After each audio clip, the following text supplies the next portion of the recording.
Alrighty, welcome back to the Jumpcast. I didn't even look what episode we're on. I think 31. We're on 31.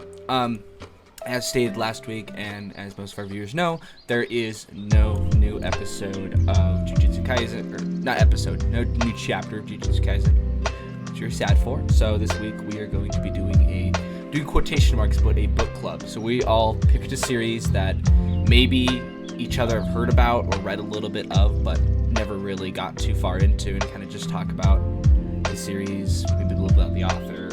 I don't know what everyone prepared, but yeah, big reason why we're doing this as well is that JJK is last year was the best-selling manga of the year, and it's already pretty close. I think it's number 3 currently in the stats. So we wanted to shed light on some series that maybe don't get as much attention, but have just as much potential or something like that. And they're great, and they're just good reads. It's a good thing to get your $3 out of, or it's a good way to learn about new series. That's the big point. It's always good to find something. And it's to convince each other. Yeah. Because these are all series that the other person has not read, or they've dabbled in a little bit, and it's just like, all right, read it. So sweet. So each of us prepared a series. I think I was the only one that didn't prepare one that was on Shonen Jump's catalog, which I think is fine. But so we did a random number generator, and I believe it was Neka's going to be starting us off. It's Dries. Oh, it's Dries. My bad. Starting us off. So then, this would be a good one if you wanted to watch, because I have pulled up on the right side of the screen. I have all the manga panels that will correspond to each series. So yeah. Alright, so the manga that I have brought to the table today is the good old, well, not old, just Sakamoto Days. It's a manga, another weekly Shonen Jump manga. You can access it on Shonen Jump through the subscription service.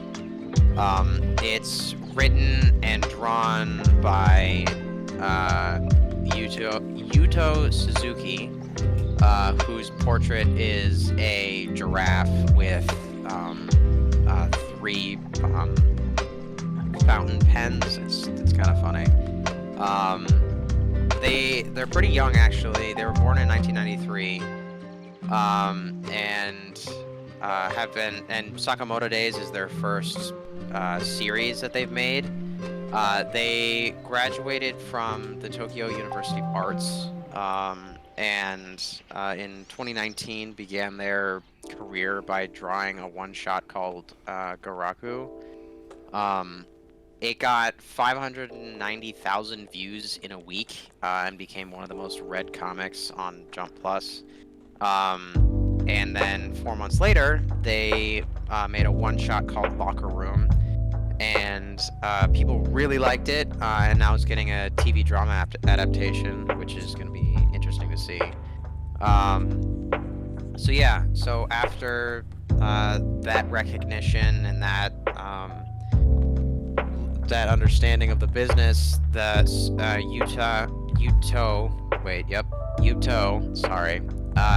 has been working on Sakamoto Days. Now, Sakamoto Days, this is, I think, a really fun manga. It follows the main character, Taro Sakamoto, who used to be a very, John Wick level of notoriety in the hitman world.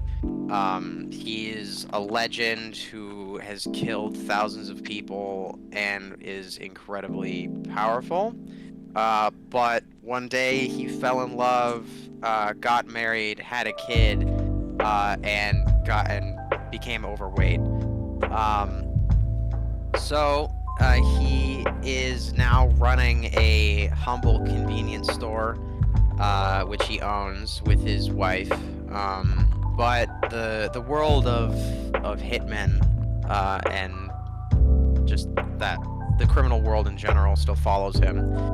He ends up working alongside a kid named Shin, a guy who's also a hitman, but he has the ability of telepathy, so he is able to predict people's movements before they happen, which is pretty cool. So mostly it follows those two's kind of misadventures as Sakamoto ends up on a hit list for people currently in the industry, and they inadvertently get involved back in this big debacle of a bunch of different characters trying to kill them and such. So in this world of Sakamoto Days, there is a organization of hitmen that is recognized throughout Japan as like the official, like legal hitmen, called the JAA, and it's both an organization that organizes hits, but it's also a training academy. So you go there and train with all sorts of weapons in order to become extremely proficient.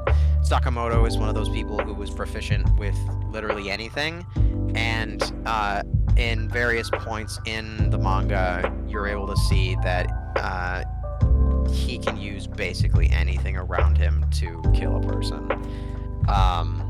However, after he got married, he had to make a promise to not kill any more people, which is interesting when it comes into play when he's fighting other people.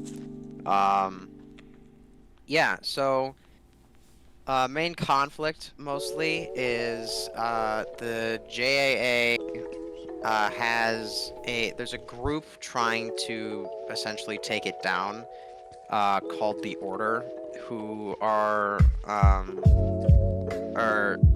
it's run by a guy, a man only known as Slur, which is kind of interesting, but I think it's more of like a translation thing. So it follows that, their fights and everything that happens in between with that. The combat in this manga is really, really fun. There's a lot of really great panels that illustrate movement really well. Max, you can highlight the last one that I sent in the chat. It's mostly just really cool stuff. The art style is interesting because it's a step in between this really great, like really talented artist who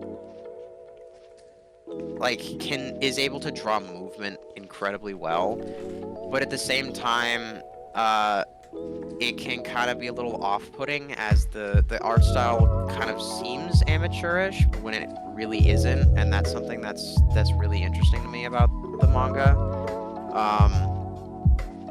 Currently it has 121 chapters that come out weekly, every Sunday, I'm pretty sure. Yeah, so one came out this morning and I haven't read it yet. But yeah, it's overall a really engaging story, really fun. The actual story itself, I don't think is quite as just because this is a podcast technically about talking about Jujutsu Kaisen, it's not quite as good as JJK's story. It's still engaging, it's still cool, but the explanation of character motivation is a lot more obvious. It's a bit more telling, less showing, which in terms of manga is kind of a weird infusion of prose, which isn't terrible necessarily, as it is that's how the medium is supposed to be, but at the same time, I would like it if there was a little bit more subtext added in. But it's still a good read. It's still very engaging. There's a lot of really unique characters as well. I'm realizing I forgot to input a photo of the guy, but there's a guy in the series called Kanaguri, who is a member of the like evil organization trying to take down the JAA.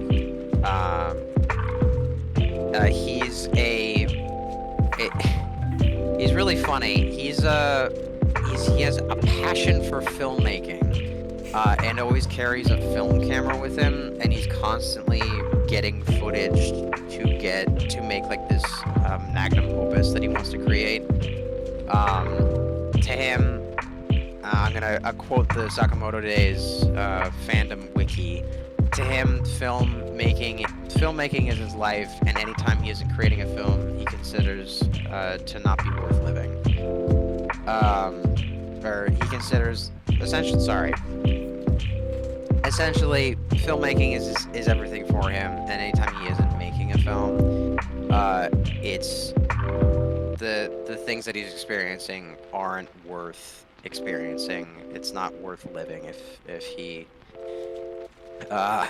isn't making a film. And there's several points where his camera breaks, and he just absolutely loses his shit. So it's overall a really interesting manga. It's like I've said earlier, it's not the best, but it's something that's really engaging, and you can tell that the mangaka is incredibly talented. Again, the art is fantastic. The art style is just a little funky. Can I ask you about a panel? Sure. Quickly? It's in the smaller ones it'll show up, but it's the middle one on the second row.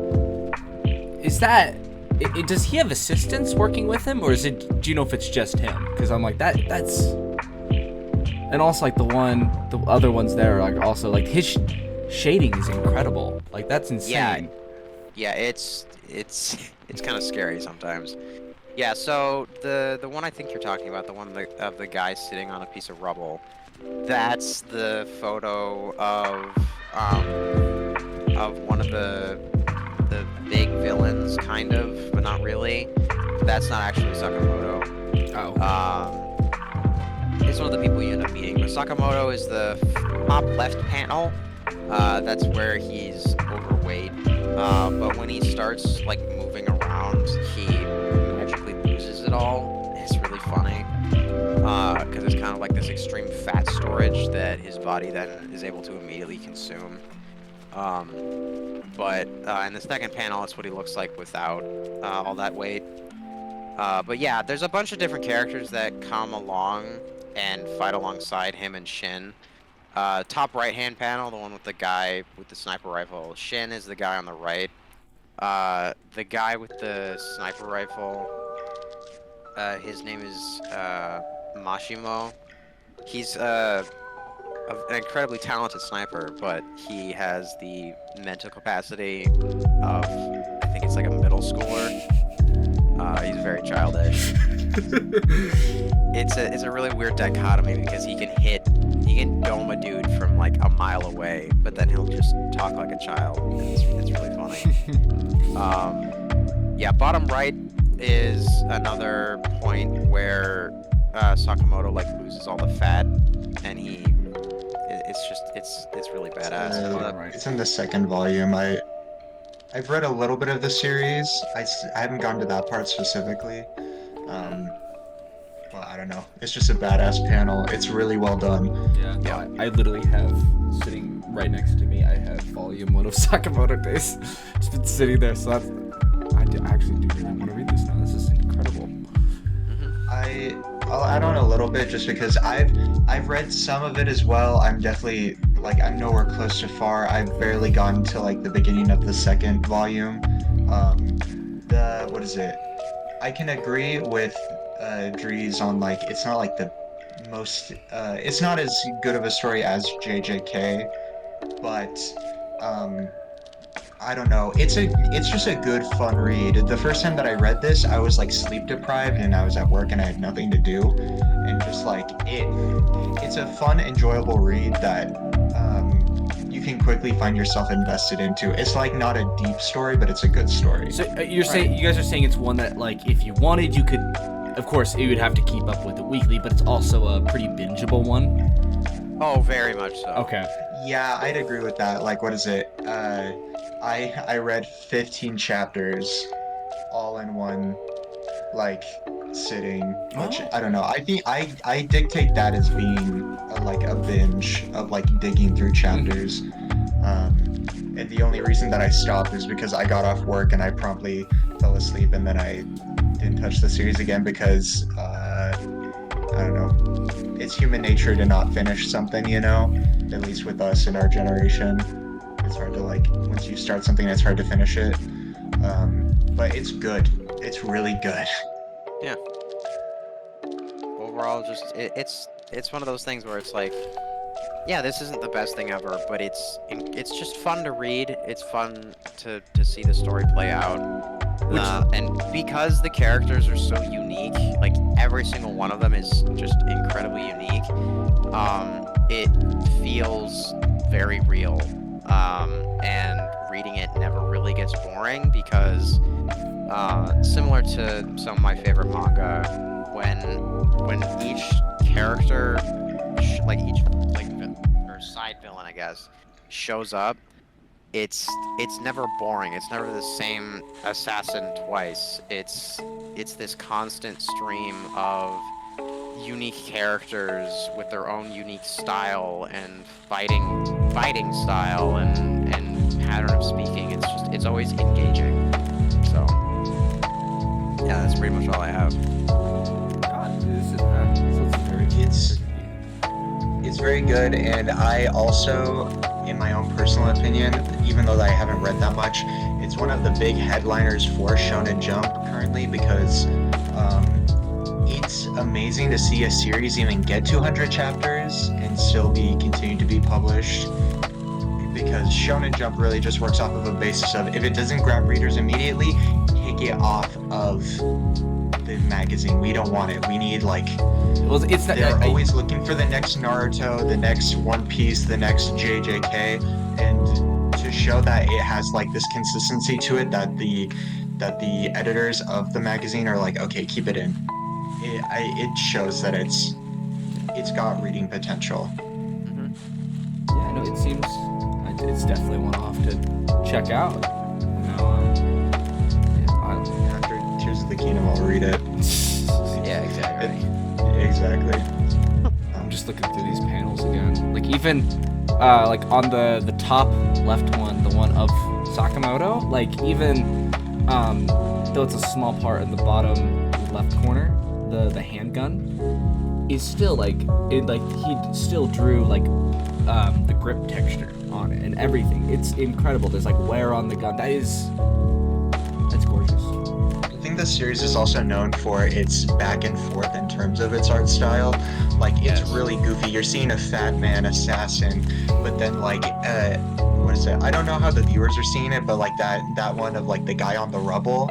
There's like another one Dreesen put in. There's like a guy with a really graphic depiction of a guy wearing a deer head. Yes, Like, it's a day and night. It's a complete like 180, like a complete flip in art style, and it kind of lends to the series kind of goofiness in a weird way, and how to keep people engaged. Yeah, like in the first chapter, or I think first or second chapter, there's a whole sequence where like Sakamoto goes into this back room in his convenience store, and it's just rows of guns and all this other cool shit, and then he just comes out with a taser and just murks like 8 people without killing them. Well, I remember, I think it was in chapter 1 when like Shin, I don't know if he's coming to try and kill Sakamoto or like recruit him or something, Yeah, but he's like reading his beginning. mind, and all he is just, I'm gonna kill you, I'm gonna kill you, I'm gonna kill you, or something like that. Yeah, it's really funny. There's several, like that introduction is Shin will like walk into the store, and then Sakamoto will like have a pen in his hand, and we'll see a panel of him like quick like stab him in the throat from the bottom of the Ashing jaw. him, like, yeah. Yeah, and then it'll just cut back. Then we realize, oh, it's just in his head, him thinking that, like, that's just his impulse to just murder whoever's next to him, and it's fucking hilarious. That's fun. Yeah, no, this is a good one. And I mean, if it's, you said like 100 and something chapters, that means it's definitely a series that's up there. Oh yeah. A lot of the new shonen stuff. You can binge it in a day, honestly. Dude, Like, it's very possible. I did binge a series recently. I binged like almost 150 chapters, so I got that. I could get that done in like 2 days if I wanted. Yeah. Oh yeah, and then there's another side thing is that he ends up with a very 90s anime mask, and then he picks up a street sign and then beats the shit out of people with that. Again, fucking hilarious. I like that. That's fun. Do you have any more closing thoughts, Max, on your series, or? Yeah. I just read the first chapter. Read the first like 2 or 3 chapters, and if you don't like it, then don't read it. But like, if I have a feeling that there's something in it for everyone. It is goofy. It is violent. But at the end of the day, it's just something that you can sit back and read and not really think too hard. And those always have a special place in my heart because we don't always want something super heavy or super meaningful. Just want to have fun, and that's what Sakamoto Days is about. Is having fun in terms of playing with the shonen genre. So. Amen. Awesome. All right. You up next, Nick?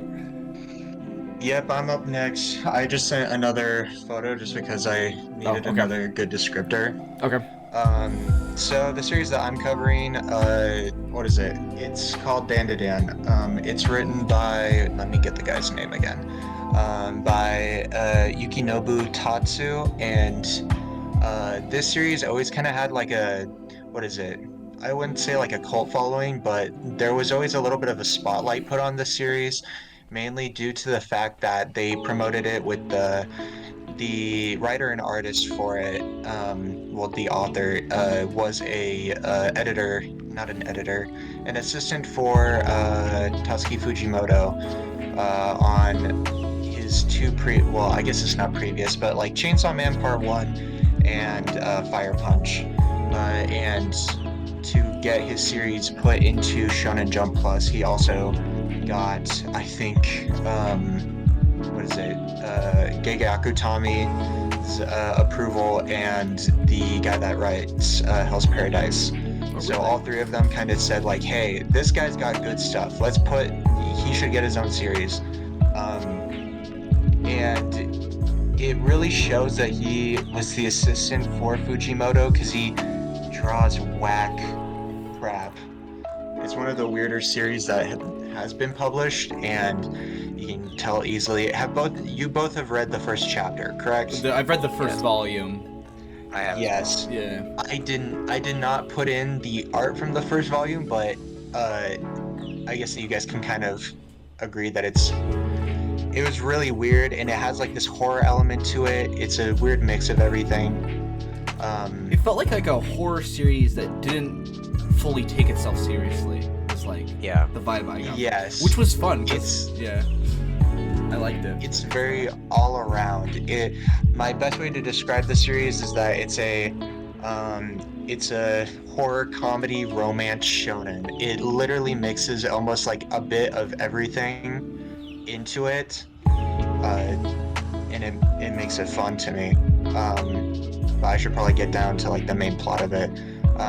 So it follows the 2 main characters are Momo Ayase, I need to pronounce that correctly, and a boy called Ken Takakura, but they call him Okeiran. And the first chapter just entails of Momo believes that spirits and ghosts are real and that aliens are BS, and it's the exact opposite with Okeiran. And so then they dare each other to go to like an alien sighting and the shrine where a ghost lives, and then they both realize that both of them are real, and that they're both horrible things that try to kill them and abduct them. and they both learn to respect each other, and they soon become friends, dealing with these sorts of issues. It has a very shonen-esque plot where they need to where they need to get something. Like, for a good example, it was like the 20 Fingers with Sukuna when the series first started. That's my best example with JJK, or like getting the pieces of the Gun Devil in Chainsaw Man. But with the weird twist that's always put on the series, the whole goal is to get Okeiron's balls back. His balls are missing. So they go on misfit adventures, eventually finding it. And along with that, they accrue more friends onto the series. And that was one of the things that I wanted to point out, is that I don't want to go too much into it because the characters have like their own special stories and arcs. But if you read it, those side characters don't feel like side characters. It becomes like a growing cast with everyone that has like a memorable piece, and they they don't feel like a side character. They don't feel like in like the situation of like JJK or My Hero. Like JJK, like we have Miwa. Everyone said like, oh man, she'll be important. We still haven't seen anything that's come from her. Or literally almost the entire cast of My Hero. Everyone kind of has their own part to play. And so then I want to move on from there to the art, which I said before, it's like a mix of everything. It's goofy, weird, horror, and then like, of course, massive shonen. I'm trying to think of which one's a good one to go off of first. Actually, I should probably I want to ask you two, what are two panels that stand out to you? I think of the ones that you sent, I think definitely the classical composer one. Yeah, that one is just like a part of a training arc. Yeah, it's definitely that one for me. I think that what's the best way to describe this? I'm trying to think of the right way to put this. It gives me horror elements with like the big heads and everything and their eyes. And it shows how dynamic the drawing style can go from, because like that one in the middle is so different from the rest of it.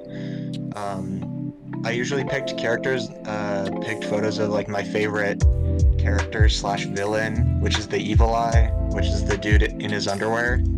The one that's like, and with that I'll kill all humans? Yes. Okay. Just because I think that the author has a really fun time drawing him, because like it reminds me of like a generic shonen character. Like he's ripped and everything, and he uses character designs from, so what is it? The Evil Eye is someone that possesses a character in the series, and he uses the features of the character that he possesses in his attacks. Specifically with the one on the very bottom row, that ball up in the corner is a spirit soccer ball that he kicks at his enemies. Oh. And I just think that's fun. That's a good mix of it. So yeah, I'm trying to think of what else. Well, there's the one you sent. I was also gonna ask about like the one with like all the spaceships, and I don't know if it's Earth or something. It is, and it works off of the concept of, what is it? The aliens are like highly technologically advanced, like farther than Earth ever is, but the only thing that deters the aliens from invading are the ghosts and spirits that are on the Earth. So that's why I sent this drawing, because it's extremely detailed and it's a cool concept in the universe of Dan, of just that like the Earth could be invaded at any moment, but the only thing that deters it are these ghosts and spirits that also harm humanity. So it's like it's a balance. It's like a yin and yang situation. So yeah, good. I think it's a fun read. I like that. I definitely really liked the first volume I read of it that you loaned me. I thought it was a very fun one. Definitely not what I was expecting in any way. Yeah. Yeah, I'll be honest. I bought the first volume and I didn't really like it. Now I kind of want to read more of it though, because this is. I'm curious, because the first volume I feel kind of drags a little in my opinion, but I agree. It's kind of hard to get into initially. Like, I don't know what specifically kept me reading it. But I just knew that I got to a point of just like, holy crap, this series is good. I want to continue this. I think even like, what is it? I was on this boat of like, I want to learn more about all the shonen stuff that's going on currently on the Shonen Jump app or like through Viz Media. So I tried to like grind through this one because a bunch of other manga YouTubers tried to cover it. The most famous one that I had was The Mask Man. I don't know if either of you guys have watched his videos.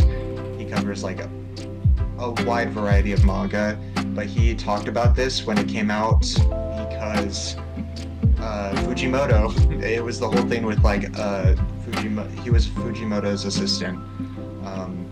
So you should give it a read, and then you read it, and then you're like, what the hell did I just read? This doesn't make sense. And then you're laughing because it's just like, haha, the dude's balls are gone. What are they gonna do? And then you just keep on getting invested after that. it is incredibly goofy, and I do like that about it. This is a fun one. It also tackles the romance in a fun way. The two main characters, I guess it's not that much of a spoiler, but they do find like romantic feelings for each other, and I think it's done in like a good way. Like, what is it? It's a good example of like when kids have feelings for each other and how they don't express it in proper ways, and like they're dumb and they do stupid stuff, and you read that and it's like, oh wow, kids do that. That's hilarious. I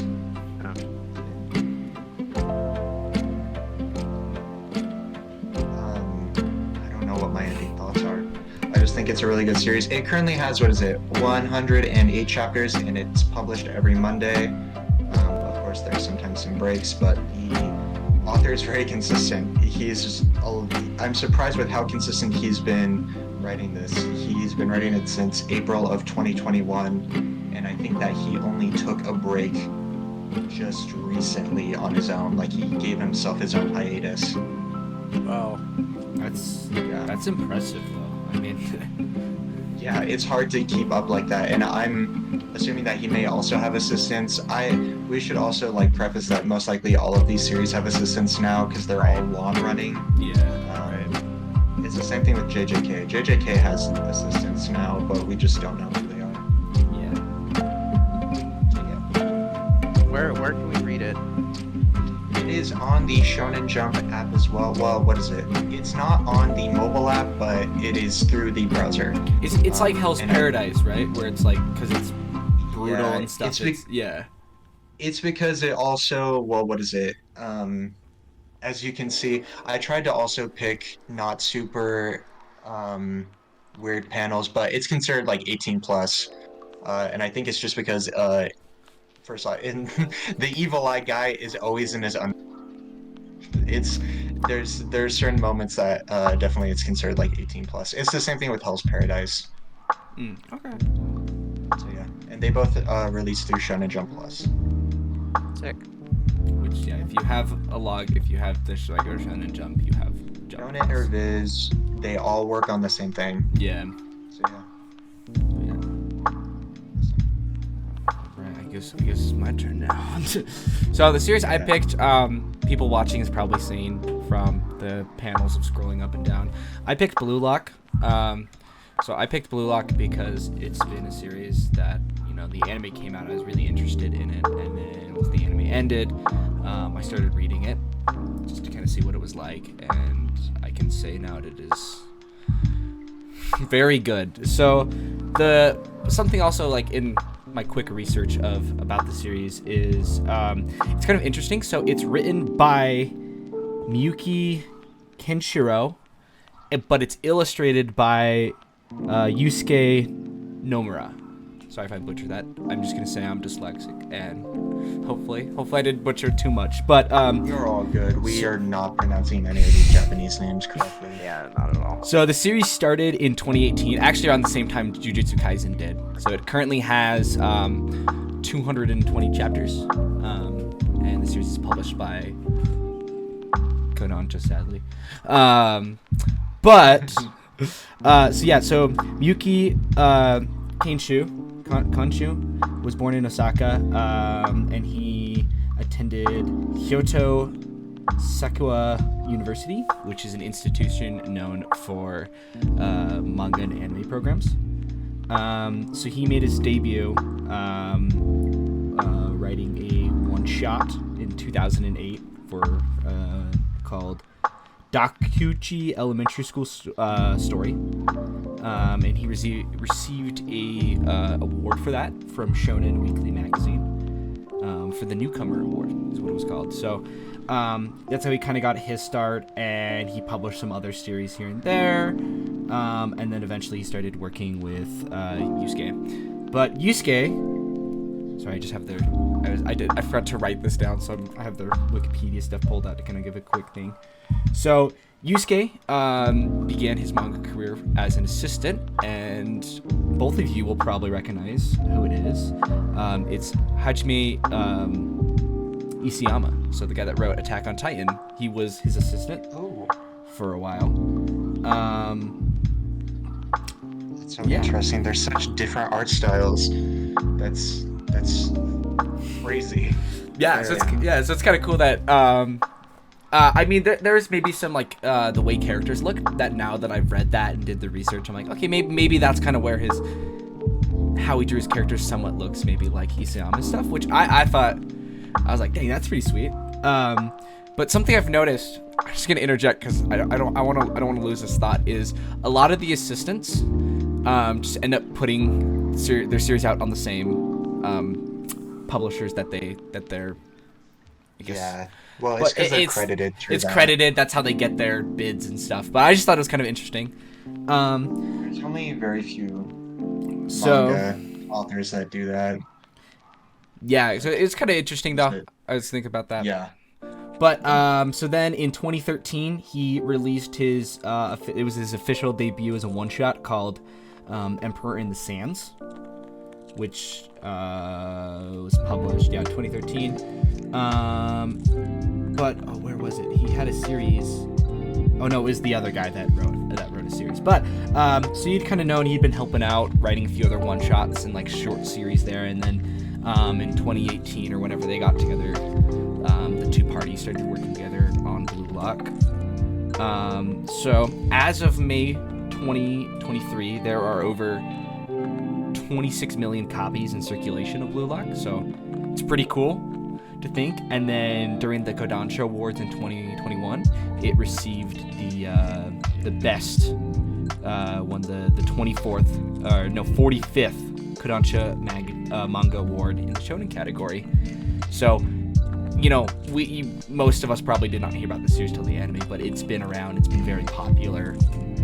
I think probably kind of similar situation. That's also why I want to talk about it. It's kind of similar situation of the behind the scenes of JJK, almost, of how the series came around and how it got popular. But anyways, so the series takes place in 2018, and it's about kind of the background of it is the Japanese national team finished at the time, I think it was 16th in the FIFA World Cup. So as a result, I'm just going to refer to it as the JFA, but it's the Japanese Football Association, hires a gentleman called Igo Jinpachi, who creates this program called Blue Lock that takes 300 of the best strikers, and a striker is a position in soccer where they kind of football. I'm just going to call it soccer though, but where their kind of goal, I think they're counted as forward, but their goal is to just score a lot of goals. And so this gentleman Ego creates a Blue Lock, and it's this super advanced facility that kind of invites 300 of the best strikers, or just 300 strikers from Japan in to kind of test, and they get eliminated. And the goal is to create the best striker that will lead Japan to a World Cup victory. And so in the series, if you get knocked out of the rankings, you don't die or anything. I mean, it could be the same, because it's a sports anime that's also somewhat of a shonen. So this is like, they're always like, soccer's my lifeblood. If I don't make it in here, I'm gonna die, type deal. So they get knocked out, and the thing is, Ego says, I will make sure you never play for for the national Japan team ever. So it's kind of like somewhat their career ends if they lose in Blue Lock, and these are all high schoolers he takes. But the series main protagonist, his name is Yoichi Isagi. He's, compared to other people in Blue Lock, he's an unknown high school soccer player, and the series starts off with him at I think it's in not the finals, but at nationals or something. His team is going in to score, and he has the ball, and his coach kind of says like, hey, one for all, kind of just like, he somewhat has a clear shot, but it's not 100% chance, and his teammate is completely open, so he passes to his teammate, and his teammate ends up actually missing the shot. So it's kind of like defeating in the kind of concept of the series is called egoism, so like doing everything yourself. But I'll actually pull up. So the picture of Isagi is top right. It's kind of the person just like standing. So that's Isagi, but that's him later in the series. And so it's about him kind of actually finding his own style of soccer, since everyone has, like, they call it like, someone has like a street dribbling style where it's like they play and dribble around in like streets, and someone has one where they just run really quickly. One of them is just true egoism, where he just wants to do everything himself, but it just follows along with him wanting to become the best striker in all of Japan. And so that leads him to meet some other people, like top left, that's a character called Baro, and I just wanted to didn't zoom in, but that is character Baro, and that's like he calls himself, it's like JJK, where all the characters kind of have a screw loose, and that's kind of what you need to be a striker. So his thing is he calls himself the king. And then next to him is like a character Kunigami, who becomes one of his friends. It's him later in the series. But Ego has this system to a goal, and a system to a striker, he calls it, where it's the best way to describe it is a puzzle. So it's like this plus this plus this, that equals a goal. But then how do you make that a consistent goal? So it's like, that was a one-time direct shot or whatever, but how do you do that every time you shoot? And part of that is like kind of the feel of it. And the top panel, I wanted to highlight that's a full panel spread, but that is a picture of the Blue Lock 11, they're called. So it's a team Blue Lock made to play against. On the left side, that is the under 20 national Japan team, and they end up, they play against them and whatnot. But then quick question. Yes. Is that Blue Lock team exclusively strikers? They do play different positions, but yes, they all came into Blue Lock wanting to be a striker. A few of them, kind of their ideologies changed. Like one of them is starting to want to maybe switch to, he played as a goalie, and then in the new Neo Ego League, which is the current arc it's on, is starting to think about maybe, hey, do I want to just become like the best goalie in the world? Like, there's a character, you can see him, he's the most forward-facing character. He's number 2 on the U20 team. His name's Oliver, and his goal is to become the best defender in the world. So kind of similar to the striker. There's sorry to interrupt, but what is it? I've watched a little bit of Blue Lock. Blue Lock has an anime out, but that's one of the fun things that they tackle is with like the sort of egoism. There's this, if you have like, everyone is a striker, that's put into the Blue Lock system, how do you make a team of, what is it? It's 11, right? 11. Yep. How do you make that team of 11 when everyone wants to be the best striker? So it shows like the conflicts with that and how like teams make up for that wanting to be the best striker, at least at the beginning. Yeah, because at the beginning they're split up into different teams, and Isagi, a lot of the friends he makes are in his Team Z, so they're the lowest ranked team at the time, and it's kind of them figuring out, okay, well, one of the characters like, well, I'll just play goalie the entire time. I don't care about being the best striker. One of the characters ends up thinking that way, and he decides to be a goalie. One of them decides to, you guys just score, I'll play defense, I'll stick it out, or something like that. Yeah, they kind of learned that, what is it? I got to like episode like 5, I think, and at that point, like Isagi becomes like the top of his team in terms of the rankings on Blue Lock, and they kind of realize they're just like, okay, we kind of need to have him in front, and we kind of course there's like opposition to it, but they kind of understand like, okay, he's the best, we kind of have to go with his decisions, and then from there on. Yeah, he gets after. So one of my also favorite parts about the series is each character gets a nickname to him.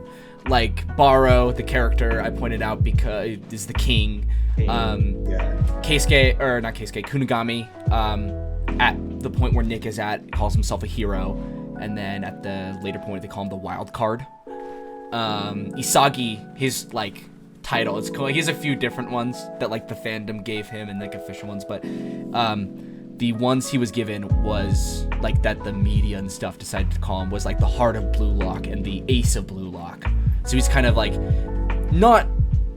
didn't mean he wanted to be the best in the world, but he didn't mean to, but he became the top of Blue Lock by accident. It's just some unknown character, like unknown soccer player again. But something that like I want to talk about like the art wise is, as you can see, like Blue Lock is really good, and I want to highlight the middle bottom panel. That's Isagi scoring a goal in the U20 game. And earlier in the series, like right before this arc, there was a idea that Ego put in his head of you can't just like luck is a thing. And so this is Isagi. I can't zoom it in for the audience at home, but they kind of all get this like look in their eyes when egoism and they like turn into a flow, like a flow state they call it. So I just wanted to highlight that. And of course the one with like Baro and stuff is really well done. But my favorite panel, I always make jokes about it with friends, but one of my favorite panels is the bottom left one. So that was 2 chapters ago. That is Isagi talking to a pro-German player who has a similar play style and theory on soccer as him, and he's kind of learning from him, but the character hates him, and they kind of hate each other, and it's kind of cool. So in what's going on the neoliberal league, Isagi and this character Kaiser kind of split the Munich Bastard team in half. So there's Isagi's team and there's Kaiser's team, where like they kind of pick sides and who they want to score goals, because the Munich Bastards goal is to always have Kaiser finish, usually try and finish with the goal. But and then another thing I think Blue Lock that I wanted to point out is Blue Lock is kind of famous for people coloring their panels. Like the 2 examples I put is the one of Kunigami with fire coming off of him, and then there's the one on the bottom right that is them playing, and it's kind of like looks like 3D and stuff like that. But I'm just trying to remember where I was at. Like one of my favorite things about Blue Lock was like the psychological exploration of like a sport, because you see a lot of sports animes like Haikyuu, Slam Dunk, all that stuff is kind of working the one for all kind of mindset of working together. And you know, every character has like a reason behind why they play soccer, so it's kind of cool to see their psychology and their mindset affect their play style.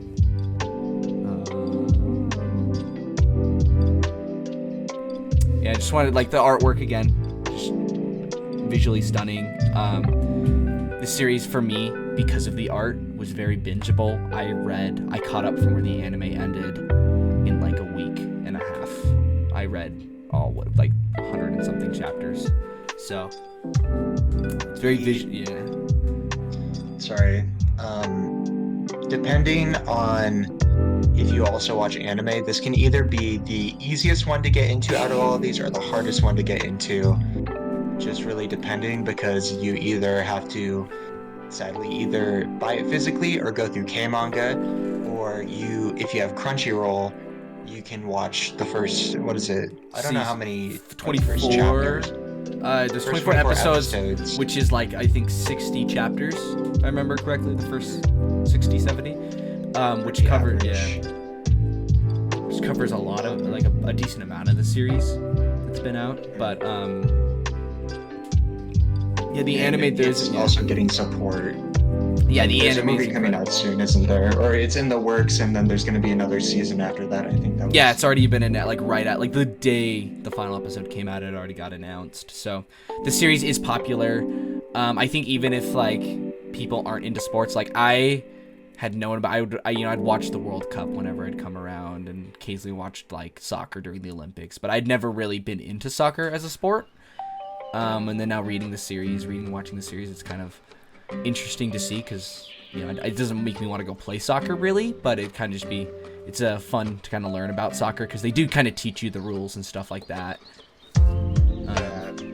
We come from a very unique perspective where, of course, like, the US is like the head of the world, but soccer, or football as it's known around the rest of the world, is known as, like, the sport of the world except for the US. Like, soccer is huge in almost every other country except for, like, the US and Canada. Like, it's still big here, but it's not as big as... But, like, what is it? I don't know. It's not as big as, like, American football here, or, like, I don't know what it is for Canada. It may also be football, or hockey. Maybe, like, ice hockey. Yeah, ice hockey. So, like, but also ice hockey is just like soccer but on ice. Except that you can tackle people. Yeah. Dries is right now, like, seething. He's so pissed off. Yeah, soccer is known as, like, one of the biggest sports ever. Like, it's famous. The World Cup is huge. Like, to the point that, like, we here in the US still watch the World Cup just because it's interesting to see. But, like, I don't know, nobody cares about soccer here in the US besides the World Cup. So it's a really good manga to kind of grasp onto that sport for, like, it being one of the most popular ones, and I think that it also helps raise its popularity. But yeah, no, so and the whole point is what they're getting towards in the series is they're building a under 20 age, of course, under 20 team for the World Cup is what they're gearing the series. What's the series is building towards right now? Not just making the world's best striker, but so it's interesting to see, because the series in Japan has had a big enough effect. A fun fact I put down is the illustrator actually designed the uniforms for the Japanese team for the World Cup this last year. That's sick. That's so fun. So I can't send a photo, but at home, and if you do want to look it up, that was designed by Yuki Nimro. I don't know. Pardon my pronunciation. I'm dyslexic.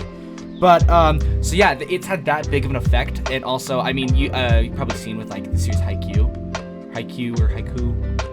the volleyball one, that there was a huge increase in Japan of people interested in actually going and playing volleyball, and the same kind of effect now that the anime has come out of Blue Lock is starting to happen.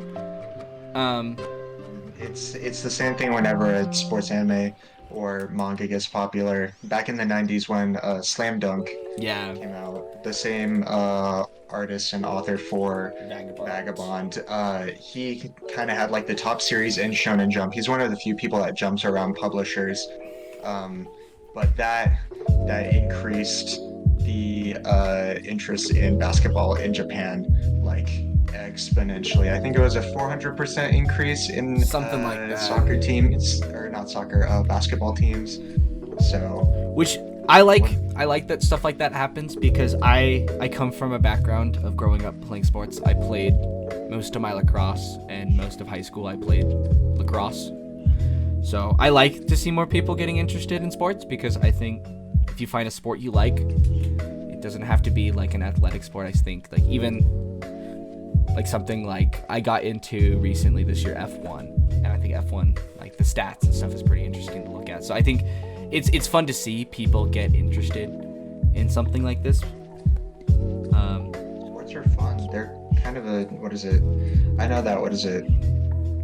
I grew up not really liking sports, but kind of as an adult understanding the appreciation behind it and then participating in it a little bit. And it's good. I don't know. It's a reason why we have it in human culture for so long. Sports are fun. It's fun to watch and or do. Yeah, and it's also with like Blue Lock, I love to see the characters. If it's like there's a moment, I couldn't find a panel of it, but during the U20 game, one of the main characters that is like ranked at the time #1 in Blue Lock, Rin Isashi, I think is how you say his name or something, his last name. But his brother kind of told him to, in part of my language, told him to fuck off, and went to Spain and became a amazing forward in Spain, and he came back and played in this U20 game. So there's a moment of in Blue Lock of like it says like Rin versus his brother, like versus, and there's a really cool moment to kind of see the different characters' mindsets, because there's a whole thing, and I think a lot of this could go for like any something you're interested. Everyone has a flow they can get into, and the whole point of the U20 game was also of Isagi and a lot of the characters like unlocking their own flow. So like their faces changed, like pull on that bottom middle panel again, that's Isagi's kind of flow he's entering. And then one of the characters, Rin, he kind of like lets his tongue out and just says die, basically, which I think is kind of funny, because they're just playing soccer and they're like acting like they're gonna kill each other and stuff. But yeah, no, I really like this series. Like I said earlier, there are currently 220 chapters, I believe, or 221 maybe, at the time of recording, and a new chapter comes out usually every Monday. You can read it on K-Manga. Like we have ranted about, we do not want to support K-Manga, so if you want to, go buy it physically. I don't know how caught up the physical manga is. Or just go try out the anime. The anime is pretty good too. Both dub and sub are really good for it. They did a really good job with the casting. Please don't support K-Manga, but do not pirate. If you just want to taste, don't pirate. But if you also just want a taste of it before you actually buy it physically, or do whatever way that you want. Again, we don't support piracy. These series are ongoing, and the authors, mangaka, are never paid very well, sadly. They deserve the money that they get for making such good series like this, and it makes it so that we can talk about it and that we all get the opportunity to read it. So if you want to get a taste of it, I think the first 30 chapters of it are free on K-Manga. Yes. So you won't have to watch an ad or you won't have to pay anything for it. You get it for free. So yeah. But yeah, so it's a great series. It's the only one on this list that with your $3 subscription you don't get, sadly, but there are many other ways to consume. Yeah, there's many other ways to consume the series. The animes is also very good. I need you talking about it makes me, right after we're done recording, I'm probably gonna watch it now. I'm gonna try to catch up now. But yeah, no, I highly recommend, because I needed. What also made me interested in Blue Lock is it was like 200 chapters, and I always like to find a series. I call it my quarterly binge. I usually every like quarter of the year I'll binge a series, and this has probably been my summer binge. But go support it. It's a great series. I highly recommend it. It's like our other two series we talked about, it is very bingeable. Like if I have really high reading level, but I was able to get it done really quickly because a lot of it does focus on the art, and it's amazing to take a step back and just appreciate what they do have assistants, but what Miyuki and Yusaki were able to create. Because I think this could maybe two guys creating a series. This could maybe open the way for mangakas, like one of them to write a series, the other one to draw it. can open the gateway for like a new age of manga too, which is why I also wanted to talk about it. It is a little bit more prevalent to see this as well, but we kind of, series are often like written and drawn by different people, but we always kind of, and I think that this just goes on with the thing with us humans, we kind of praise people that can do both a little bit more, so that's why you kind of see it a little bit more in like the shonen zeitgeist. Like that happens outside of like shonen a lot more often. But yeah. Do you guys have any other questions or anything? I don't know. No, I'm gonna watch it now. Yeah, Let's me go! too. Yeah, There are people to talk to about.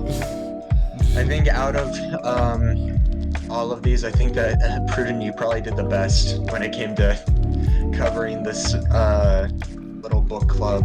Like, I think out of, like, I already read a little bit of Sakamoto Days and I want to get into it as well. But Blue Lock is, I think maybe just because it's a little bit more accessible, I can like do it on like the sidelines. I'll probably start this one first, and I think that you convinced me a little bit more with it. I was told when I was young, don't half-ass two things, whole-ass one thing. So, whole-ass in this book club week. But yeah, no, Blue Lock's incredible. The art, as you can see, is really well done, and it's just gorgeous looking. I mean, even the anime, they did a very good job of animating. Like there's the panel left of Barrow that's been animated in the series, and they did a very good job animating that. But the characters are really cool. Everyone, and it kind of goes into that Demon Slayer aspect of after a character gets knocked out of Blue Lock, they go into their mindset of why they went to Blue Lock and stuff, and then it makes you feel bad for them. So if you're into that sort of thing, sort of like masochist stuff, go for it. But no, so like I think this also, even though it is just a sports series, this has something for everyone. I think there's a character everyone's going to be drawn to that they like, or their art style, or their character personality, or whatever. So, but yeah, I think this, yeah. I don't have anything else I need to add, so I don't know if you guys have anything you want to add with your series or anything else. Not really. No. Alright. This was a very fun idea for an episode. This is a lot different from what we normally do. We actually wrote something for this besides just like putting down like 3 or 4 notes. Yeah. And then just like talking about the chapter. So if you want to see more stuff like this, I don't know about you two, I had a lot of fun doing the research and actually recording this episode. But I think if people want to see something more like this, please like, subscribe, comment, tweet us out on Twitter. Yeah. Like, just interact with us, and like maybe those weeks that JJK is not publishing something, someone tweets out, hey, check out this series, we do a book club, and we all kind of talk about our thoughts on that series or something. Like, it would be interesting to see something like this become bigger, because I'd love to get more people to, especially with the Shonen Jump catalog, take advantage of that $3 monthly price tag. It is the best subscription, I think, personally, to have. Like, I spend $3 for the biggest library that I get out of anything else from like my other subscriptions, whether it be like, I don't know, like Netflix or anything like that, and I don't know. And there's People always need to use something new too. I mean, it's sad that if something new's coming out, it means something old might be leaving. Series get canceled all the time, but like, I don't know. Most of the time, like, even if a series fails, all of the chapters are on there. So yeah. Yeah, thank you so much as always for listening to the Jumpcast. I have been joined by